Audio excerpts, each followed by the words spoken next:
responsável por uma área extremamente importante. Extremamente importante. Você quer ver uma coisa aqui? Quantos aqui querem ir para o céu? Levante a mão. Só quem quer ir para o céu. Levante a mão aí. Ok? Para você ir para o céu, você precisa pregar, não é assim, Ana Paula? Precisa pregar a mensagem. O pastor Jeú, ele trabalha aqui, é responsável por uma área aqui na nossa associação, que é a área que ganha almas, que despovoa o inferno, não é isso, pastor? O seu objetivo principal é lutar diretamente com o inimigo, porque o Senhor tira as pessoas das garras do inimigo, não é assim? O pastor Jeú é o evangelista aqui do campo. Ele é o responsável por quase que a metade, me corrija aí, pastor, quase a metade dos batismos em toda a associação, não é isso? Esse homem não descansa, é igual a besta do Apocalipse. Ele não tem descanso nem de dia e nem de noite. Hoje de manhã cedo o senhor estava fazendo o que, pastor? Boa noite para todos, é um prazer muito grande estar aqui. Eu estava no culto. Que horas? Nós chegamos ali antes das 6 da manhã na igreja do Visconde. Isso. E ao longo de toda a semana, e à noite evangelismo, e ele sai do evangelismo, ele entra em outro. Ele vai estar começando no Visconde, no próximo sábado de manhã vai estar conosco, domingo também, todas as noites, ele vai estar fazendo o evangelismo ali no Visconde. Todas as noites o inferno vai tremer. Amém. Né? Porque esse homem é poderoso na palavra. Ok, queridos? E a esposa dele vai estar conduzindo o evangelismo lá na igreja da Aroeira, sábado de manhã, sábado à noite, e no domingo, todas as noites, vão estar conduzindo também a programação. E ao longo dessa semana, tanto na Aroeira quanto no Visconde, todos os dias às 5 da manhã, nós vamos ter um culto ali de consagração da igreja. Que horas? 5 da manhã, todos os dias às 5 da manhã. E o pastor Jeú, a gente convidou para estar aqui conosco, não conhecia ainda essa igreja, não é isso? Falei da igreja aqui do Novo Horizonte para ele, e ele veio trazer uma mensagem aqui para a gente, e também um presente para nós, não é isso, pastor? Quem é que gosta de presente?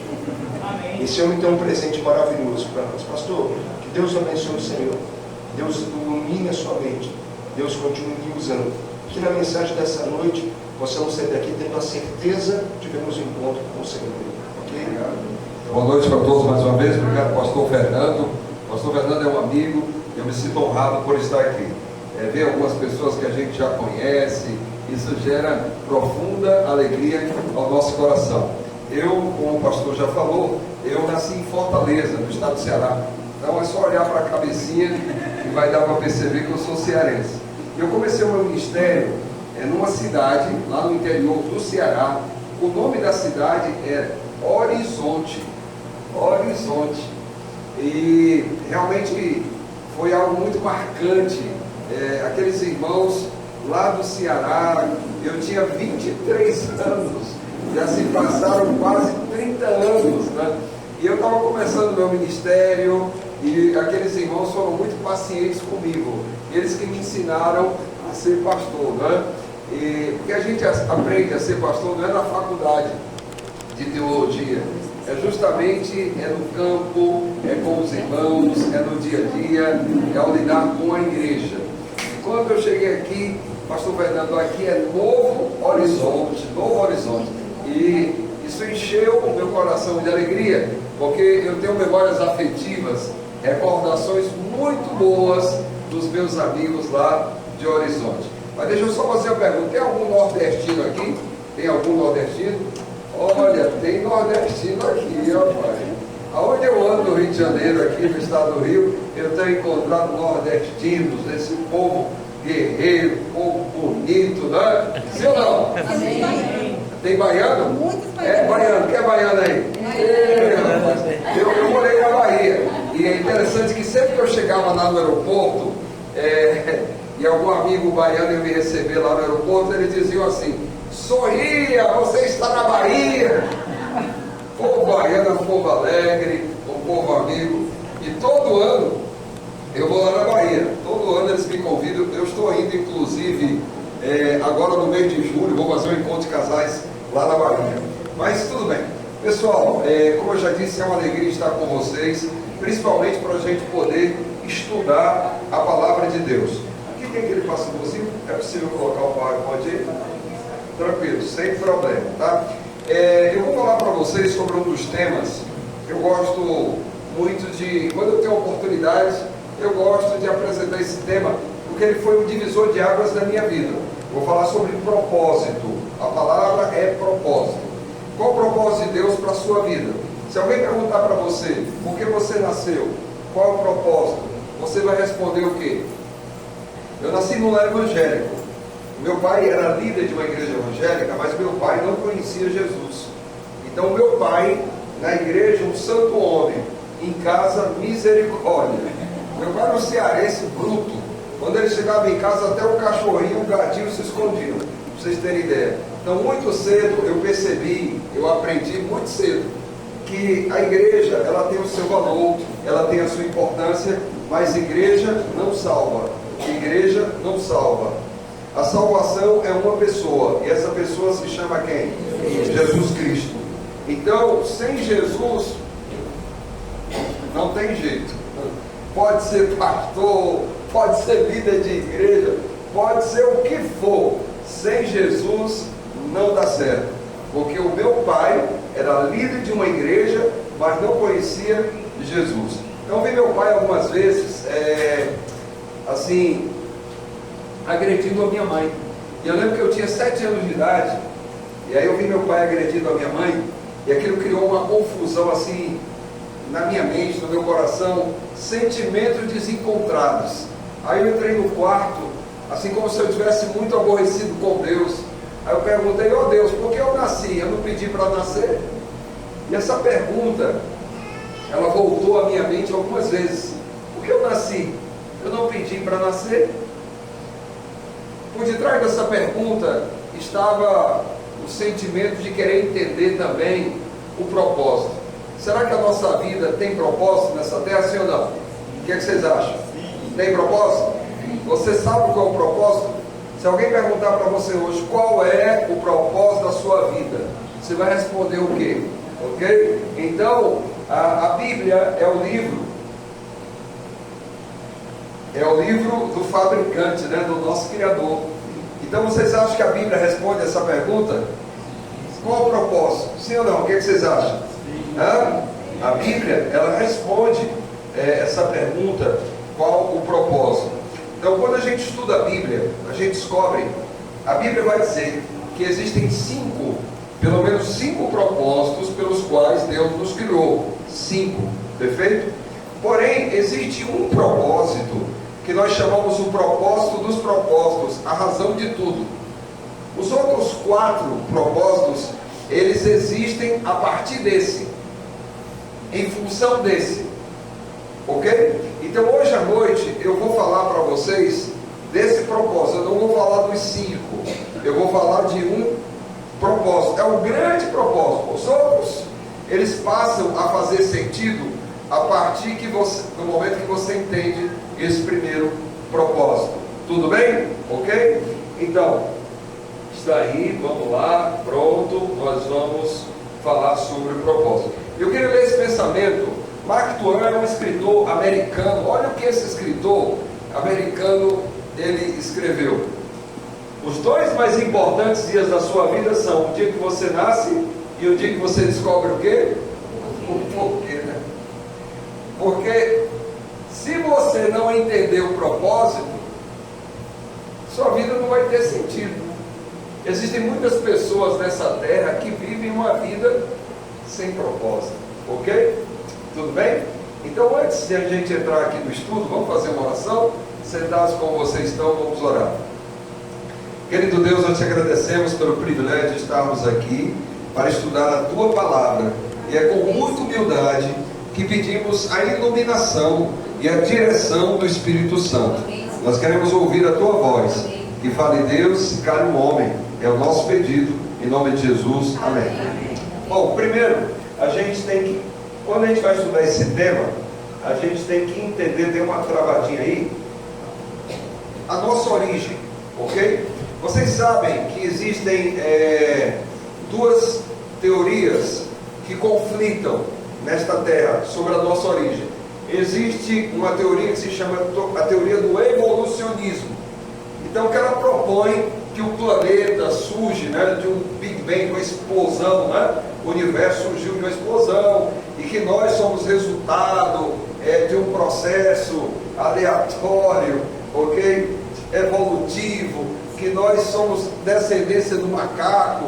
Então, essa é a ideia, a proposta do evolucionismo. Só que na Bíblia nós não encontramos apoio para o evolucionismo. Na Bíblia nós vamos encontrar a proposta do criacionismo. Então, de acordo com a Bíblia, a nossa vida é decisão de quem? De Deus. Como é que começa a Bíblia? Primeiro livro, primeiro capítulo e o primeiro versículo. Você sabe?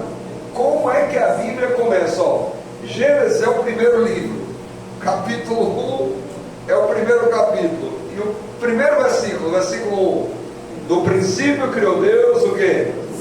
Então Deus na Bíblia, ele se apresenta como o quê? Como Criador. Então ele já chega chegando, se apresentando como Criador. Então, de acordo com essa premissa, se Deus é o Criador, não existe vida sem decisão de quem? Então repita comigo: minha vida é decisão de Deus. Amém? Essa é a ideia bíblica, perfeito? Só que quando você avança nesse estudo na Bíblia, você vai descobrir que a vida não apenas é decisão de Deus, a vida é eleição de Deus. Deus não apenas decide, Ele escolhe, não é um processo assim aleatório. Você não nasceu da casualidade, de um processo aleatório. Albert Einstein, aquele grande cientista, né, que a gente conhece, ele diz que o azar não existe, Deus não joga dados. Qual a ideia de Einstein? É que ele está dizendo assim: quando eu analiso o macrocosmos e o microcosmos, então eu não posso ver casualidade nisso. A perfeição das leis que regem o universo não permite o azar, a casualidade. E como a minha vida e a sua vida poderia ser resultado do azar ou da casualidade? Então, realmente, esse pensamento é coerente com o que a Bíblia diz. No Salmo 139, o salmista, a ideia do salmista aí é que Deus nos escolheu e nos criou, nos formou de uma maneira muito minuciosa, detalhista. Quando você analisa esse texto no sentido original, a ideia é que Deus definiu cada detalhe. Ele definiu o seu sexo, a cor dos seus olhos, Ele definiu cada detalhe. Então, a partir disso, a ideia bíblica é de que nós não somos um projeto do nosso pai nem da nossa mãe. Nós somos um projeto de quem? Um projeto de Deus. Aí nós vamos confirmar isso, por exemplo, Gálatas 1,15. Quem escreveu esse texto foi Paulo. Ele diz: porém Deus na sua graça me escolheu antes mesmo de eu nascer e me chamou para... Então, uma escolha antes do nascimento. Isso é coerente com diversos outros textos da Bíblia. Por exemplo, ó, Isaías 49:1. Isaías 49:1 é o meu texto, é um dos meus textos prediletos da Bíblia. E o que é que diz? Ouvi-me, ilhas, escutai, vós povo de longe. O Senhor me chamou desde o ventre, desde as entranhas da minha mãe, fez menção do meu nome. Alguém aqui já ouviu falar de Augusto Cury? Quem já ouviu falar? Augusto Cury é um escritor, ele é psiquiatra, ele é cientista, é um grande escritor brasileiro. Ele escreveu um livro com o título Você é Insubstituível. E um amigo meu me deu esse livro de presente. É um livro pequeno, eu li assim em 2 dias. Nesse livro, Augusto Cury, ele diz assim, que quando um homem se une sexualmente com a mulher, penetram nela como 40 milhões de espermatozoides. Aí ele diz assim: de 40 milhões de possibilidades, você nasceu. Eu não creio que o seu nascimento foi obra do acaso. Uma mente superior definia seu nascimento por antecipação. Ele não mencionaria a palavra Deus, mas nem precisa. Então no livro ele disse: eu me recuso a crer que o seu nascimento, meu nascimento, foram obra do acaso. O que Isaías está dizendo é mais ou menos assim, eu vou parafrasear o que Isaías escreveu aí. É como se ele dissesse que um dia Deus olhou lá no ventre da mãe dele, e de 40 milhões de possibilidades, Deus disse assim: Isaías, é você, eu te chamo pelo teu nome. E quando Isaías entendeu isso, ele foi tomado de uma euforia, ele quer gritar, ele diz: ouvi-me, escutai, povo de longe, o Senhor me chamou desde o ventre, desde as entranhas da minha mãe, fez menção do meu nome, amém? Amém. Só que ele não está escrevendo isso para ele escreve isso para nós. Essa não foi apenas a realidade de Isaías, foi a sua, foi a minha. Esse texto, ele me confirma o seguinte, que de fato, eu e você, nós somos um projeto de Deus, amém?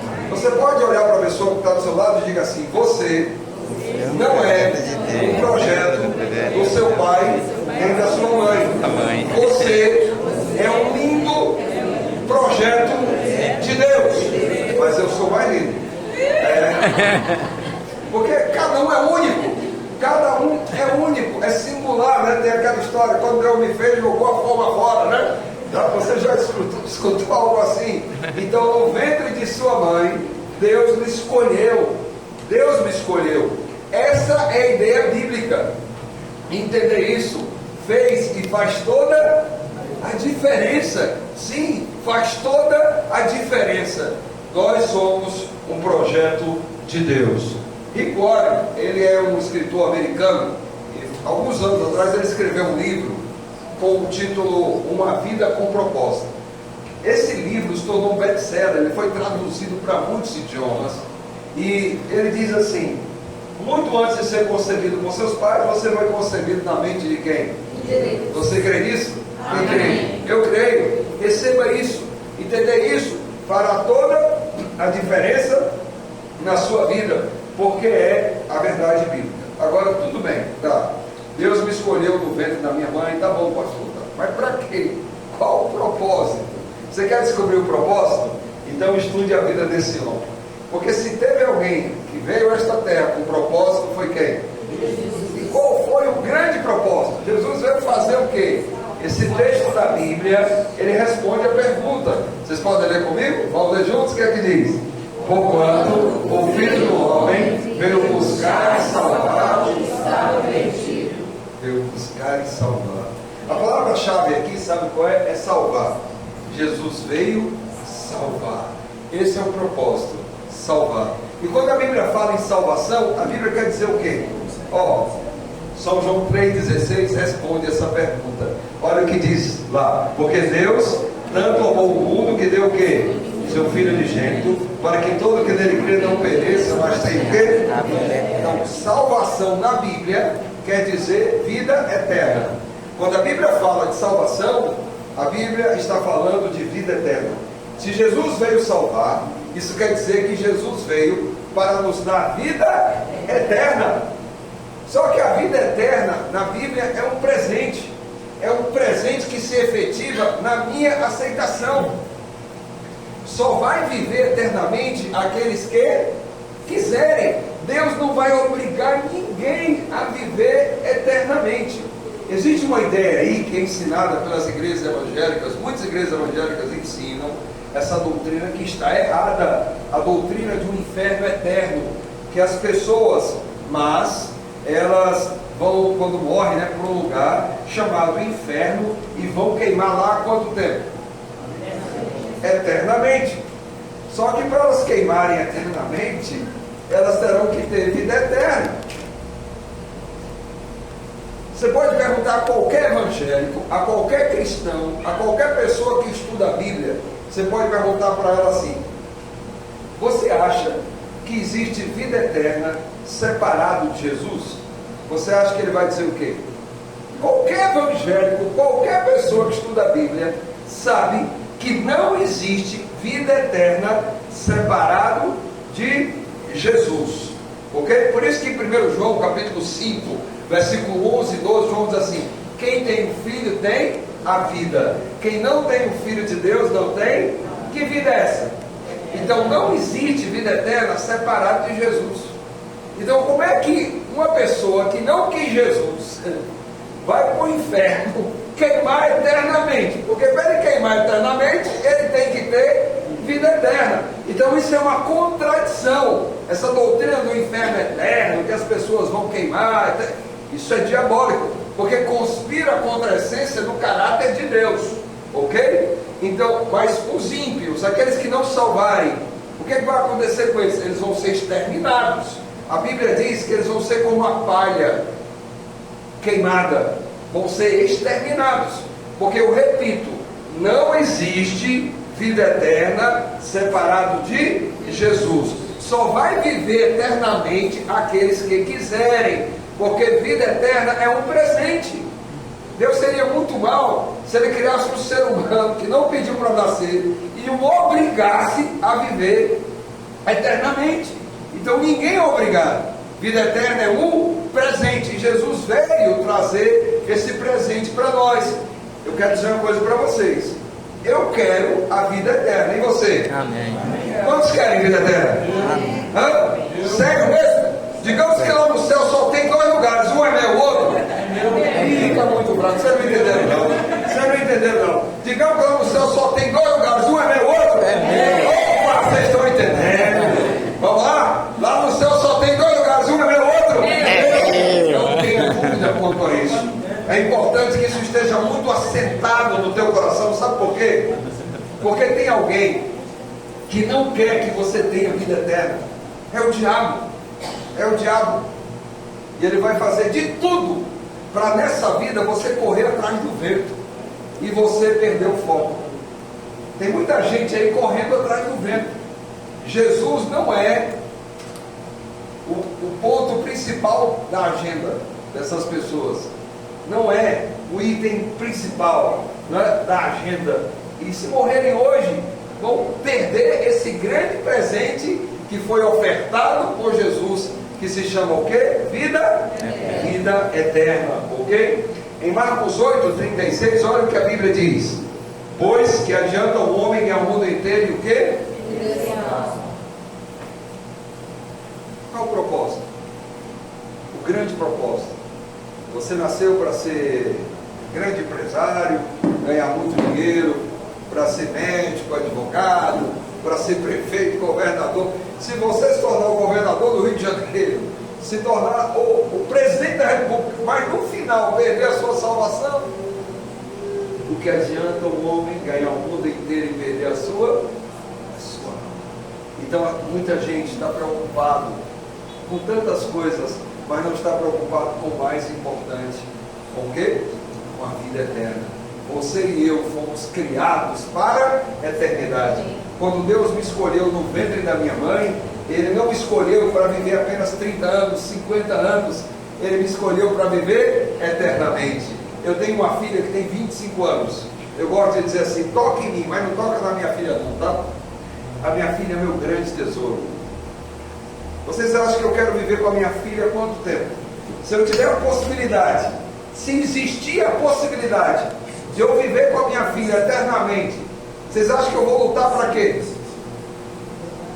Eu vou lutar para ter a minha vida, a minha filha, a minha vida para sempre, claro. E Deus escolheu você, você é filho de Deus.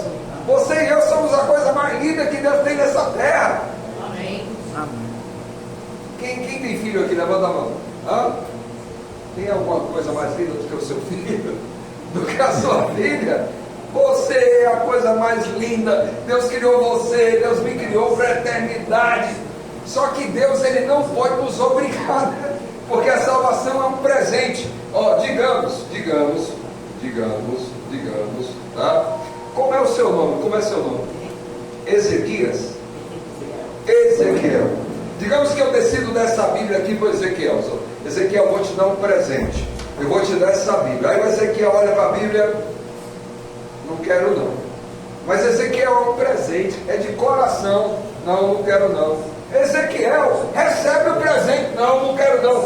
Ezequiel, eu posso obrigar o Ezequiel a aceitar o presente? Não. O presente, ele só se efetiva na aceitação do outro. Aí Deus não pode me obrigar a aceitar a salvação, porque é presente. Aí o que Deus faz? Deus está trabalhando o tempo todo para salvar você.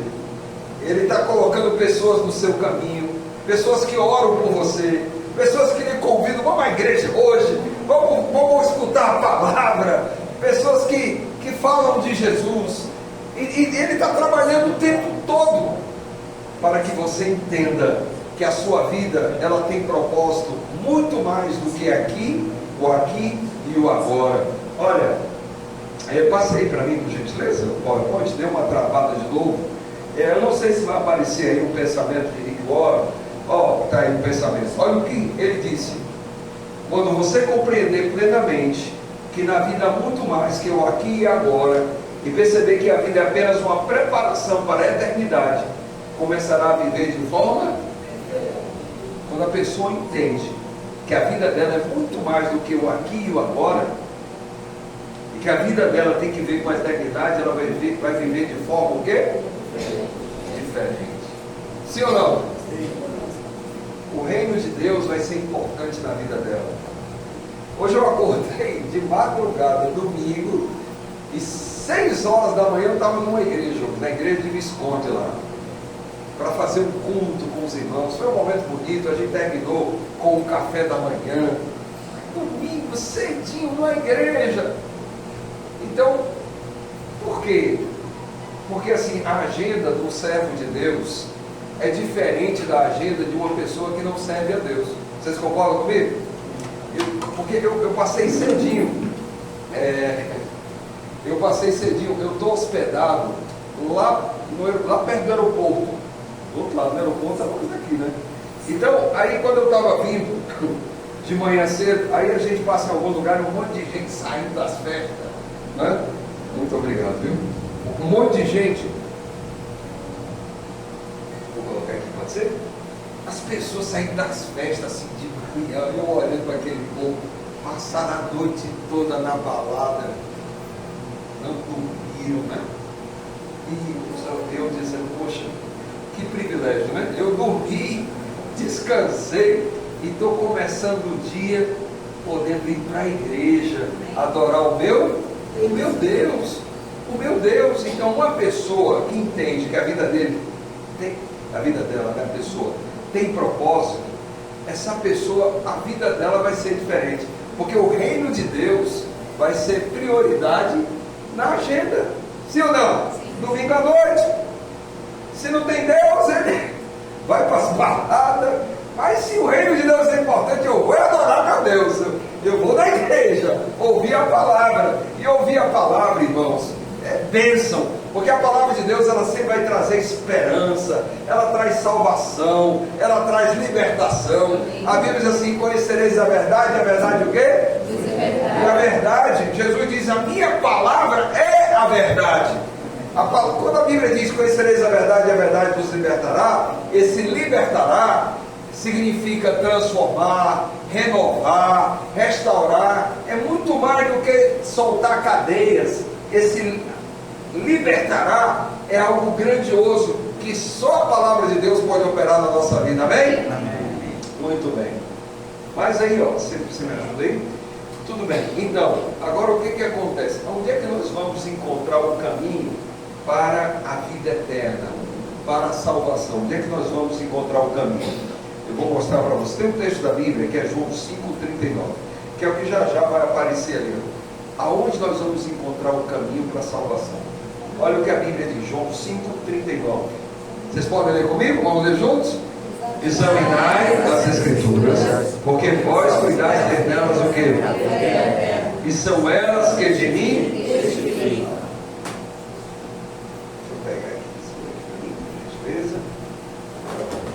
Jesus, examinar as Escrituras, porque nelas vocês vão encontrar o quê? Vida eterna. Esse livro aqui, esse livro, a Bíblia, está aqui, a Bíblia de Ezequiel, né, Ezequiel? É o mapa do tesouro. Amém? Amém? O mapa do tesouro.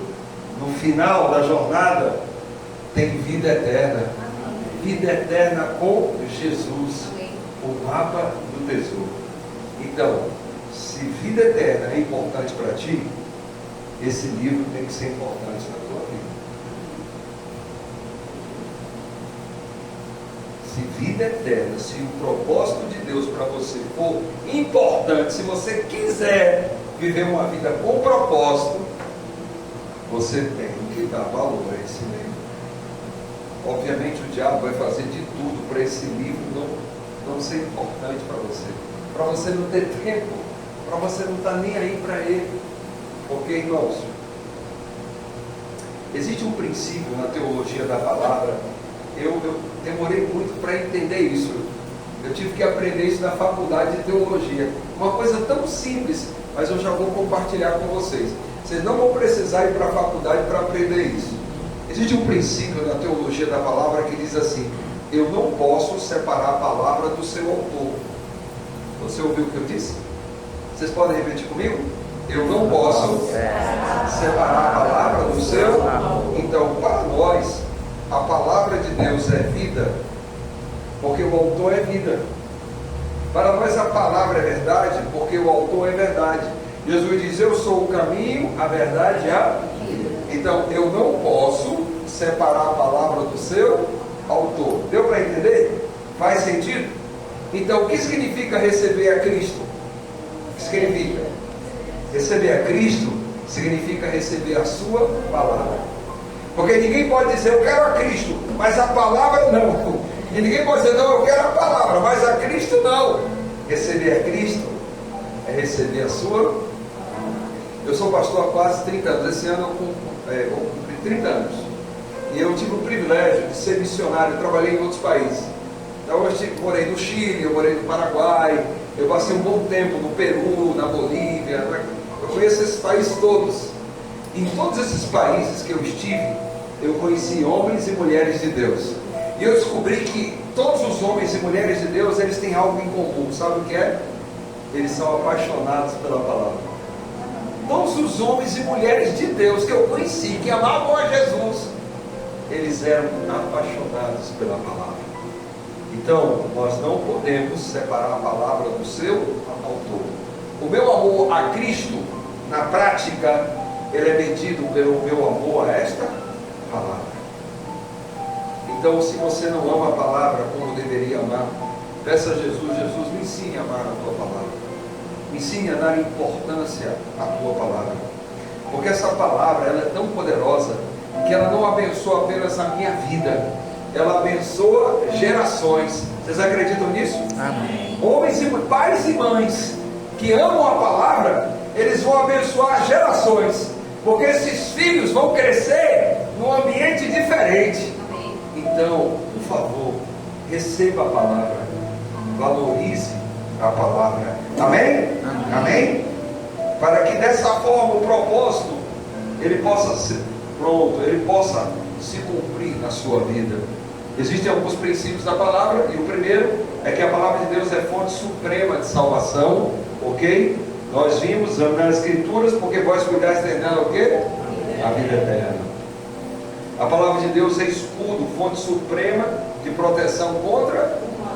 Existem promessas na Bíblia que no reino espiritual elas nos guardam e nos protegem. Amém? Amém? Promessas, uma delas que eu gosto muito, que diz assim: se Deus é por nós, quem será contra nós? A gente não precisa temer nada. A Bíblia diz que em Cristo nós somos mais que vencedores. Paulo diz que posso todas as coisas, posso tudo naquele que me fortalece.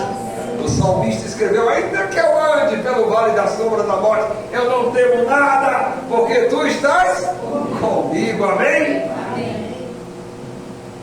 Essa palavra é poderosa, palavra de promessa, de proteção. E aí eu quero ler o último princípio, já vamos terminar. O último princípio diz: a verdade da palavra não apenas nos informa, mas acima de tudo o quê? Repita comigo uma frase. Quando eu era adolescente, eu ouvi uma frase que sentou no meu coração. A frase dizia assim: a natureza nos forma. Vocês podem repetir comigo? A natureza nos forma, a escola nos informa, mas somente a Bíblia nos transforma. Amém? Amém. Então a natureza nos forma em homens e mulheres, baixos, altos, pretos, brancos. A escola nos informa, porque lá a gente tem informação geografia, da história, da matemática, do português, mas somente a Bíblia tem o poder de quê? De transformar nossas vidas. Amém? Amém. Eu quero contar para vocês, conhecereis a verdade vos libertará, a história do Nivaldo. Eu morei em Belo Horizonte, eu fui pastor em Belo Horizonte. E lá em Belo Horizonte, eu conheci a história do Nivaldo. O Nivaldo, ele vivia em condição de rua, usava droga. E um dia, uma senhora com um filho de 10 anos, ela não conhecia a igreja adventista do sétimo dia, mas ela ouviu falar através da TV Novo Tempo. E aí ela foi assistir o culto no sábado, lá na igreja. Estava lá assistindo o culto, terminou, e aí saiu, né, para pegar o carrinho dela, ela ia para casa, e quando ela ia se aproximando do carro, o Nivaldo aparece. Se aproxima, ela se assusta, minha senhora. Eu vim apenas pedir comida, eu estou há 2 dias sem comer nada. Aí o filho dela olhou para ela, mãe, vamos ajudar esse homem? Ela disse, fique aí. Ela foi numa padaria próximo, ali comprou alguma coisa, trouxe, deu para ele e começou a conversar com ele. Ela falou, e aí, Nivaldo? Seu nome é Nivaldo, né? Porque ele tinha dito, né? O nome dele é Nivaldo e tal, que estava ali há 2 anos, condição de rua. Aí ela falou, você tem vontade de sair dessa vida? Claro, mas eu perdi amigos, minha família, ninguém acredita em mim, então eu não tenho ajuda, e sem ajuda eu não vou conseguir sair. Aí ela disse, espera aí. Ela voltou lá na igreja, o pastor ainda estava lá, e ela perguntou, pastor, vocês têm algum plano, algum projeto para ajudar dependente químico? E o pastor, sim, a gente pode ajudar. Então venha cá, pastor. Aí o pastor a acompanhou, chegaram lá junto ao carro e o Nivaldo estava lá. Aí ela apresentou o pastor, né, a Nivaldo, e o pastor ouviu a história do Nivaldo e disse assim, Nivaldo, vamos fazer o seguinte, você quer ajuda? Eu quero, pastor. Então amanhã, meio-dia, amanhã, domingo, eu vou vir aqui, e aí eu vou trazer para você algumas propostas. Eu vou ver o que é que eu consigo até amanhã. Aí no outro dia, domingo, meio-dia, o pastor estava lá, e Nivaldo esperando. E aí o pastor disse, Nivaldo, eu consegui 2 presentes. 2, um bom e um excelente para você. Você quer qual? Aí o Nivaldo olhou, pode ser os 2? Você não é bobo não, né, Nivaldo? Sim, pode ser os 2. Aí o pastor disse, o primeiro presente é uma clínica. Eu consegui uma clínica para dependentes químicos. E aí você teria que passar 6 meses lá. Você não vai pagar nada. Você aceita? Esse eu aceito. Eu vou para a clínica. Esse é o presente bom. Mas tem um presente excelente. É uma Bíblia. O pastor tinha uma Bíblia novinha. E disse, você sabe ler? Eu disse, eu sei ler, claro. Terminei o 1º e o 2º grau. Você já leu uma Bíblia? Nunca li uma Bíblia. Pois essa Bíblia é um presente. Eu vou te ensinar como você vai ler a Bíblia. Aí ele explicou, a Bíblia está dividida em 2 partes, Antigo Testamento e Novo Testamento. O Novo Testamento ele vai falar de Jesus, contar a história de Jesus, o nascimento, o ministério e muitas coisas mais. Então você vai ler Mateus, Marcos, Lucas e João, os 4 primeiros livros do Novo Testamento. Está entendendo, Nivaldo? Estou entendendo. E você vai fazer o seguinte, você tem um objetivo. Quando você estiver lendo, você vai procurar o nome de Jesus. Toda vez que você encontrar o nome de Jesus, você vai sublinhar, você vai marcar, e você volta à leitura para tentar entender por que aquele nome apareceu ali. E aí Nivaldo pegou a Bíblia, e o objetivo dele era procurar o nome de Jesus. Ele lia cada capítulo tentando encontrar o nome de Jesus, sublinhava, e voltava à leitura para tentar entender por que aquele nome estava ali. O pastor o levou à clínica, deixou ele lá, e 1 mês depois, o pastor voltou na clínica. Quando voltou, encontrou o Nivaldo apaixonado, marcando tudo. Ele tinha lido todo o Novo Testamento. Todo o Novo Testamento estava sublinhado. E ele estava entusiasmadíssimo. Ele disse, por que nunca me falaram desse Jesus? Esse Jesus é incrível. Ele é extraordinário. Era poderoso. Ele curava as pessoas. E ele não discriminava ninguém. Ele andava com prostitutas, com ladrões. Esse Jesus é incrível, pastor. Eu falei de Jesus para todos os meus amigos. Todos os meus amigos aqui querem ganhar uma Bíblia. Você pode conseguir uma Bíblia? E o pastor conseguiu uma Bíblia para todos que estavam lá na clínica. E uma vez por mês, o pastor ia lá. Ele ia para poder ensinar a Bíblia para o pessoal que estava lá, os dependentes químicos. Todo mês ele passava 3 horas, 4 horas ali, estudando a Bíblia, e aqueles homens começaram a estudar, conhecer a Bíblia e se apaixonar por Jesus, porque a salvação é uma pessoa. Quem é essa pessoa? Jesus. E aqueles homens, chega um momento que eles disseram assim: nós queremos Jesus na nossa vida, nós queremos que Jesus governe a nossa vida, nós queremos nos casar com Jesus. E existe alguma cerimônia de casamento com Jesus, sim ou não? Existe ou não existe? A Bíblia diz que o batismo é o casamento com Jesus. Eles montaram lá uma piscina, olha a piscina aí. O camarada 1,90 m para batizar, Deus nos acuda. Não foi fácil, mas foi feita a cerimônia de batismo. Uma cerimônia muito bonita. A Bíblia diz que quem crer e for batizado será salvo. Eles entenderam isso. E a Bíblia diz que se alguém está em Cristo, nova criatura é. As coisas velhas já passaram, isso que tudo se fez o quê? Tudo se fez novo. Nivaldo, ele conheceu Jesus e ele entregou a vida a Jesus. Ele deixou as drogas. Vocês querem ver Nivaldo hoje? Vocês gostariam de ver? Olha o Nivaldo. Todo estiloso, né? Esse é o Nivaldo. Quando Jesus entra, tudo muda. E conhecereis a verdade, e a verdade o quê?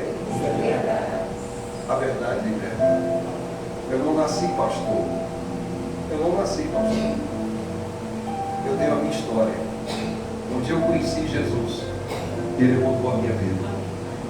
Se Jesus não tivesse entrado na minha vida, talvez hoje, muito provavelmente, eu não estaria vivo. Lá em Fortaleza, no estado do Ceará, eu tinha um amigo de rua, meu melhor amigo, o nome dele era Edson. Meu melhor amigo. Aonde o Edson ia, eu ia. Aonde eu estava, o Edson estava comigo. Os nossos amigos nos chamavam de Frieira e Chulé. Diziam assim: estão sempre juntos esses dois, Frieira e Chulé. Só que o pai do Edson era um alcoólatra. E um dia o pai do Edson, bêbado, ele estava atravessando uma avenida, aí veio um carro e o atropelou. Aí o pai dele morreu. E 2 meses depois também a mãe dele morreu. Meu melhor amigo, em 2 meses, ele perdeu o pai e a mãe. Ele ficou órfão do pai e mãe. Aí ele foi morar com uma tia. Eu perdi contato com o Edson. Nesse ínterim, eu conheci a igreja, eu conheci a palavra, e eu me casei com Jesus. Eu me batizei. E eu lembro do meu casamento com Jesus, um dos dias mais importantes e marcantes da minha vida. E no meu coração nasceu o desejo de ser pastor. Eu ouvi falar que a igreja tinha um seminário em Pernambuco. Eu escrevi uma carta e eles me deram uma vaga e eu fui estudar lá, eu fui morar lá. Perdi o contato com meu amigo Edson. Um dia eu liguei para o meu pai: meu pai, você tem notícia do meu amigo Edson? Meu pai disse: Edson se tornou um traficante. Meu amigo Edson, meu amigo. Um dia eu liguei para meu pai: meu amigo Edson, eu soube que ele foi preso, está no pior presídio aqui do Ceará. Às vezes eu fico pensando, onde estaria ele hoje, se Jesus não tivesse entrado na minha vida? Onde estaria hoje? Jesus mudou a minha história. Eu sou apaixonado por Jesus. Tem alguém aqui que já se casou com Jesus? Quantos aqui já se casaram com Jesus? Amém? Amém? Amém? Tem alguém que se arrependeu de casar com Jesus? Epa, deixa eu baixar minha mão aqui. Tem alguém aqui que gostaria de um dia também se casar com Jesus, que ainda não se casou, não passou pelas águas? E pode ser que tenha alguém que já até passou, né? Mas talvez, como o filho pródigo, se desviou e precisa renovar a aliança. Tem alguém aqui que gostaria de um dia se casar com Jesus? Levanta a mão, só para ter ideia. Tem gente ali, amém? Amém? Tem pessoas, tá, que querem um dia, que coisa maravilhosa, né? Casar com Jesus. Eu quero nessa noite fazer uma oração especial. Nós vamos ter uma mensagem musical, nós vamos ter um louvor agora, louvor. Eu não sei quem vai cantar. Beleza, coisa boa. Vamos ter um grupo aqui que vai cantar o louvor, tá? Vitória, né? Você vem pra cá. Eu gostaria de fazer o seguinte: eles vão cantar, e eu queria pedir a vocês que querem um dia também descer as águas batismais, como o Nivaldo desceu, que querem um dia se casar com Jesus. Eu queria que vocês viessem aqui, porque eu queria orar por vocês, eu queria dar um abraço em vocês. Pode ser? Vocês que levantaram a mão, vem aqui, por favor. Tá certo? Pode vir aqui, por gentileza. Eles vão cantar. Eu gostaria, e se tiver alguém mais que quiser vir, por favor, venha. Não tenha vergonha não. Tem alguém que conhece esse casal aqui? Não? Tem algum amigo? Eu queria que um amigo deles aqui, venha aqui, fique aqui com eles, aqui do lado. Um prazer, como é o seu nome? Girlene, um prazer. Wallace. E tem mais alguém, vem aqui também, por gentileza. Venha. Wallace. Pronto. Eu queria que um amigo dele, um amigo dela ficasse aqui, tá?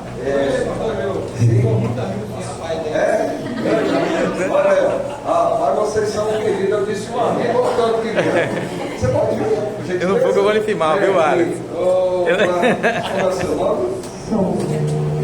Você viu? E essa princesa? Qual é o nome dela? Você sabia que você é linda, Lana? Tá? Fica aqui. Ó, eles vão cantar esse louvor, nós vamos prestar atenção, tá bom? E se alguém mais estiver aqui e quer vir participar dessa oração, pode vir, tá bom? No momento do louvor, se você sentir no coração, eu quero ir lá também. Eu quero que o pastor ore por mim. Eu vou adotar o nome de vocês, se vocês permitirem, para colocar na minha agenda de oração, tá bom? Para orar com vocês, tá? Pedindo as bênçãos do Senhor. Vamos ouvir o louvor? Precisa do microfone? Não? Pode cantar. Vamos ouvir o louvor?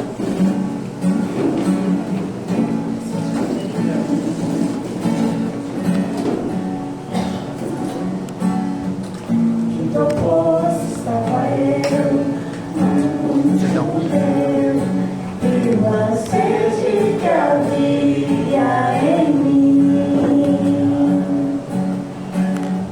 Senhor me conheceu e me ofereceu uma água que jorra sem fim.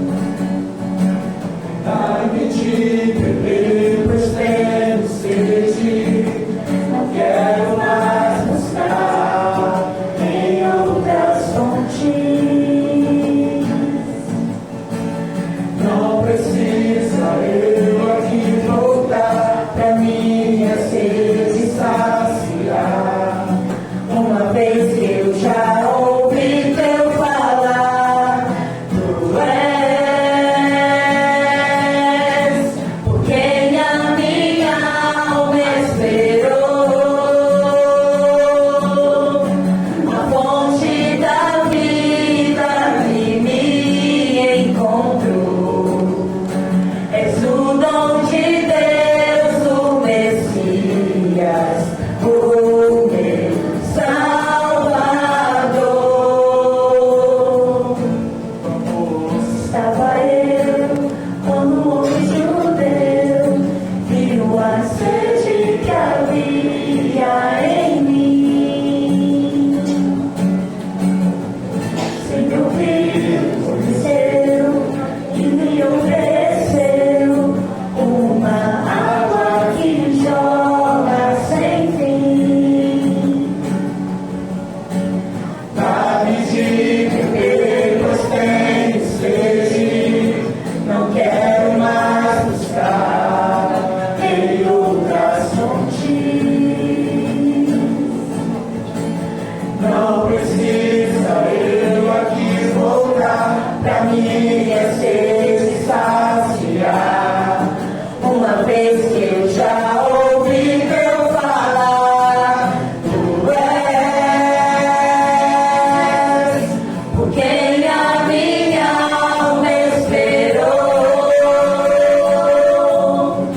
a fonte da vida que me encontrou. És o dom de Deus, o Messias, o meu Salvador. Tu és por quem a minha alma esperou, a fonte da vida que me encontrou. És o dom de Deus, o Messias, o meu Salvador. Quero beber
Você que quer um dia se casar Essa com salva, Jesus, ou renovar sua aliança com Jesus nessa noite. Deixa eu falar aqui, Vilma, Girlene, Wallace, Alane. Ó, vocês sabiam que Jesus está voltando? Jesus está voltando, ele vai voltar a essa terra para buscar os seus filhos fiéis. Quando era menino, minha avó dizia: a 2000 chegará, de 2000 não passará. Chegou o ano 2000 e Cristo não voltou ainda, né?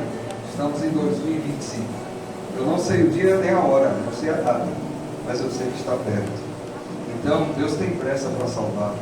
Não demorem não, tá? Não demorem, porque Jesus aceita vocês como vocês estão. Então, a nossa igreja, ela está aqui para ajudar vocês. É a nossa missão. Esse é o nosso trabalho. Um dia me ajudaram. Eu fui ajudado a me batizar. Meus pais, na época do meu batismo, meu pai não gostou. Meu pai se tornou meu grande inimigo. Meu pai me oprimiu, me perseguiu. Mas depois de 7 anos eu vi meu pai também sendo batizado. Então, a decisão de vocês de seguir Jesus, de se batizar, vai abençoar muita gente. Tenho certeza disso, tá bom? Ela é sua filha? Então a sua decisão abençoa gerações. Que bom que ela está aqui junto com a mamãe. Vocês têm filhos? Então vocês vão abençoar gerações. Não tenham medo. E o que nós pudermos fazer para ajudar vocês. Então, pastor Fernando, esse camarada é gente boa, viu? É o pastor que toda ovelha queria ter ele como pastor. Ele está aqui para acompanhar vocês, para visitar vocês, tá bom? E se alguém mais estiver aqui, né, e também tiver esse desejo no coração, não veio aqui na frente, nos procure no final, que a gente quer orar por você, a gente quer ajudar você nessa caminhada, amém? Amém? Vamos orar então? Vamos orar. Senhor Deus, tenho o privilégio de poder nesse momento orar com pessoas muito especiais que estão aqui no altar. O Senhor sabe o nome delas, aonde elas moram. O Senhor conhece tudo da vida delas, porque um dia no ventre de suas mães o Senhor os escolheu, os chamou pelo nome, e eles foram escolhidos para a salvação, para a eternidade. Mas nós aprendemos hoje que a salvação é um presente que se efetiva na nossa aceitação, e eles estão aceitando. Eles vieram aqui diante do altar para dizer que um dia eles querem casar com Jesus. Um dia em breve, muito em breve, porque Jesus já está voltando. Então nos ajude a ajudá-los, a abraçá-los, e que logo, nos próximos dias, eles tenham a grande alegria que eu tive, que muitos aqui tiveram, de descer as águas batismais. Que maravilha poder se casar com Jesus. Abençoe todos que são membros dessa igreja, todos que estão aqui nesta noite. Derrama sobre nós o Espírito Santo, nos enche da tua graça, nos dê vitória sobre os nossos inimigos, e cumpre em nós os teus sonhos e projetos. É o que nós pedimos, em nome de Jesus. Amém. Amém. Que Deus abençoe, que Deus te abençoe. Parabéns, princesa. Deus te abençoe, prazer. Deus te abençoe, tá? Sentem um minutinho, eu quero dar uma palavra.